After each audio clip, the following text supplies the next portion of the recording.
On this episode of How It Happened in the Comic. Rick loses his hand. So that was a major event in the Walking Dead comic series. It never made it to the TV series main show. Of course, it did happen in the spinoff, The Ones Who Live. It is something that happened pretty early in the comic, though. The brutal moment when Rick Grimes loses his hand. So in the comics, Rick's hand is severed early in the series. The shocking moment occurs in issue number 28 during his first encounter with the infamous governor of Woodbury. While Rick, Glenn, and Michonne are captured, the governor interrogates and tortures them. In a chilling display of power, the governor uses a knife and chops off Rick's right hand at the wrist, claiming it's a lesson in humility. Rick is left bleeding and disoriented, but somehow manages to survive. From that point on, Rick's missing hand becomes a permanent part of his character. It significantly impacts his fighting ability, of course, and his grip on weapons. He was right-handed. He had to learn to shoot left-handed. It mattered in all kinds of ways, his sense of self. And the loss of his hand makes him more vulnerable, but also more resourceful, relying heavily on strategy and leadership over physical power. So the TV show actually did stay true to a whole bunch of storylines, but it didn't to a whole bunch more. So Robert Kirkman said the decision to keep Rick intact was mostly practical in the early days. It was a budget thing mainly. Kirkman revealed that while they initially considered it, the logistical challenges of CGI or practical effects required to constantly show Rick with a missing hand would have been a costly and complicated burden for the show, the early show especially. The budget and technical constraints made it fairly impractical. And I'm kind of glad they didn't. I'm glad they changed that in the show, actually. And I thought it was, in my own opinion, why do it in The Ones Who Live, really, at that point? Just let him keep both hands. But the actor, actually, Andrew Lincoln, pushed for it. I don't even think Scott Gimple said, you got to do this. He was like, no, we got to do this, to Scott Gimple. So I do think the creative team felt kind of like I did as far as the TV series, main series went. It limited Rick physically. It would restrict his action sequences, or weaken his role as the central hero, because he still needed to fight, in my opinion, as far as on the TV show.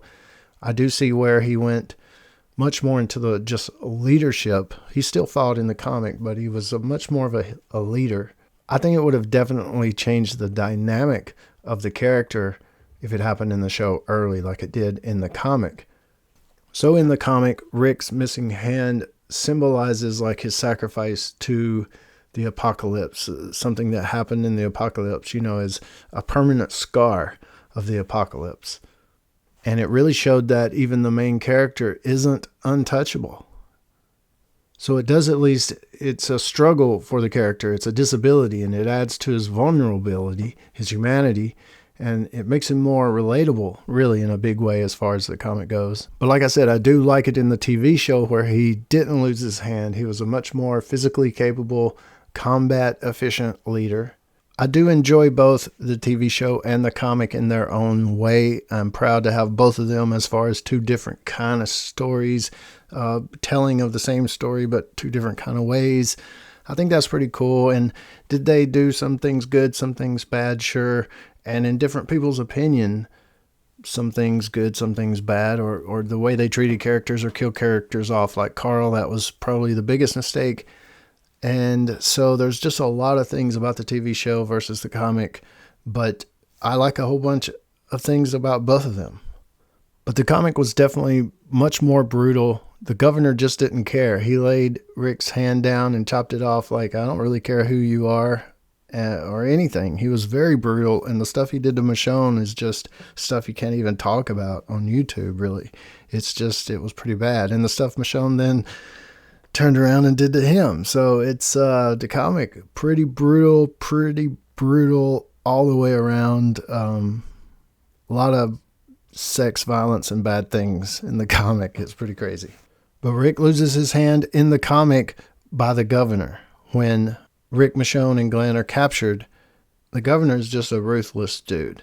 In the TV universe, of course, it was in the spinoff, The Ones Who Live, that Rick chopped off his own hand trying to escape, trying to get back home because they pretty much had him as a prisoner. So a whole different setting, a whole different kind of circumstance, and it wasn't someone else that did it. It was him that did it to himself, and it was his left hand, not his right hand. But what do you guys think? If you have read the comic, I know a bunch of you haven't. I did a poll one time, and it was kind of a low percentage of you guys that at least answered the poll hadn't read the comic. I do recommend it if you haven't. It's a pretty good story, especially if you did watch the TV show and enjoyed it. You would really be amazed by going back and reading the comic.